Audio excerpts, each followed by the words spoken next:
तो आइए अब हम दोहराते हैं अब तक हमने क्या क्या पढ़ा है, साथ सबकी प्रॉपर्टीज एक बार देखते हैं।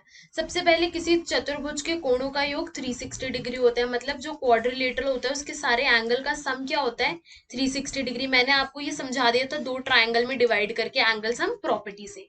अब समांतर चतुर्भुज का एक विकर्ण उसके दो सर्वांगसम त्रिभुजों में विभाजित करता है। अच्छा, इसमें कहने का मतलब ये है कि अगर ये मेरा पैरेललोग्राम है और इसका ये विकर्ण है, डायगोनल है, तो सबसे पहली प्रॉपर्टी याद करो, पैरेललोग्राम की सबसे पहली प्रॉपर्टी, उसको दो कॉन्ग्रुएंट ट्रायंगल में क्या करता है, वो डिवाइड कर देता है, विभाजित कर देता है। तीसरा हमें बोल रहा है एक समांतर चतुर्भुज में, एक पैरेललोग्राम में, ठीक है, एक पैरेललोग्राम में क्या क्या चीजें होती हैं। अपोजिट साइड, ये वाला साइड इक्वल होगा, ये वाला साइड इसके इक्वल होगा, ठीक है। सम्मुख कोण बराबर होते हैं, ध्यान से सुनते जाना। सम्मुख भुजाएं बराबर होती है, सम्मुख कोण ये बराबर इसके, ये बराबर इसके, ये वाला बराबर होगा इसके, 1 बराबर 2, 3 बराबर 4।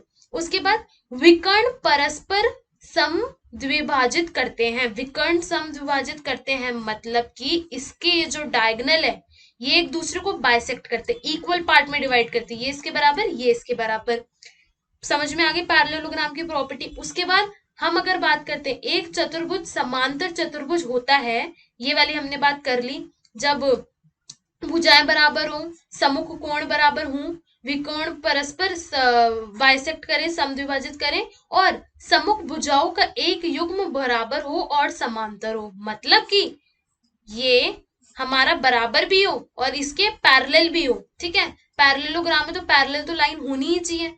उसके बाद आयत के विकर्ण, आयत मतलब हमारा जो रेक्टेंगल है, ये मेरा रेक्टेंगल है, इसके जो डायगोनल है, ठीक है, वो परस्पर समद्विभाजित करते हैं, मतलब कि रेक्टेंगल। अब जब मैंने बात कर दी पैरेललोग्राम की, जब पैरेललोग्राम के बाइसेक्ट करते हो तो रेक्टेंगल के तो वैसे भी करेंगे, है ना। रेक्टेंगल के डायगोनल एक दूसरे को क्या करते हैं, बाइसेक्ट करते हैं। रेक्टेंगल की एक और प्रॉपर्टी क्या थी कि एक एंगल 90 डिग्री होता है, और पैरेललोग्राम तो ये होता ही होता है, ठीक है। इसकी बात, इसका विलोम भी सत्य है, विलोम मतलब इसकी कन्वर्स थ्योरम भी।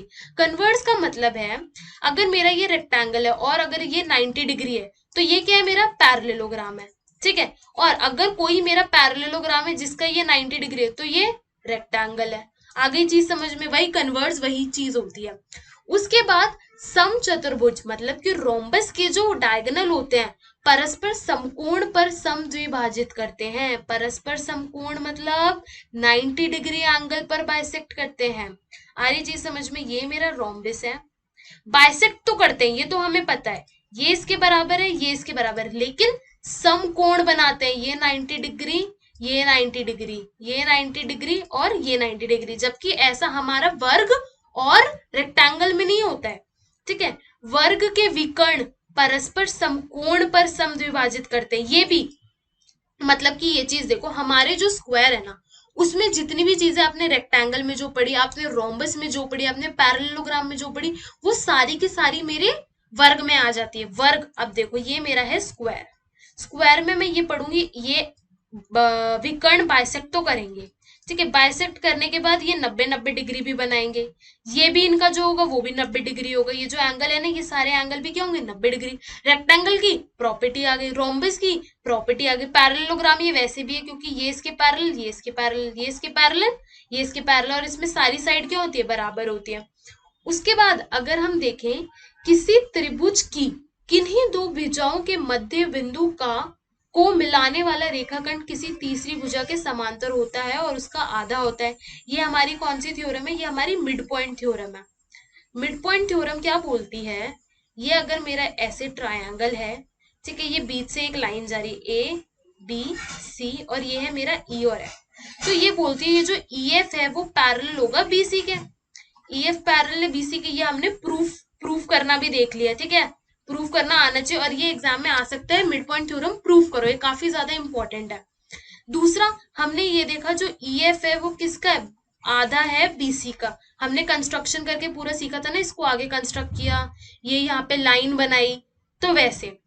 उसके बाद ये बोल रहे हैं किसी त्रिभुज की एक भुजा के मध्य बिंदु से दूसरी भुजा के समांतर खींची गई रेखा तीसरी भुजा को समद्विभाजित करती है, बाइसेक्ट करती है। अच्छा, क्या बताया था, एक और थ्योरम हमने पढ़ी थी, ये ए है, ये बी है, ये सी है, ये EF है। अच्छा, इसने बोला है कि अगर ये मेरा मध्य बिंदु है और ये इसके समांतर है, तो ये जो मेरा F होगा ये भी क्या होगा, समद्विभाजित करेगा इसको, ये भी क्या होगा, मिड पॉइंट होगा। अगर E मिड पॉइंट है और ये इसके पैरेलल है, तो F भी क्या होगा, मिड पॉइंट होगा, समद्विभाजित करेगा। क्यों?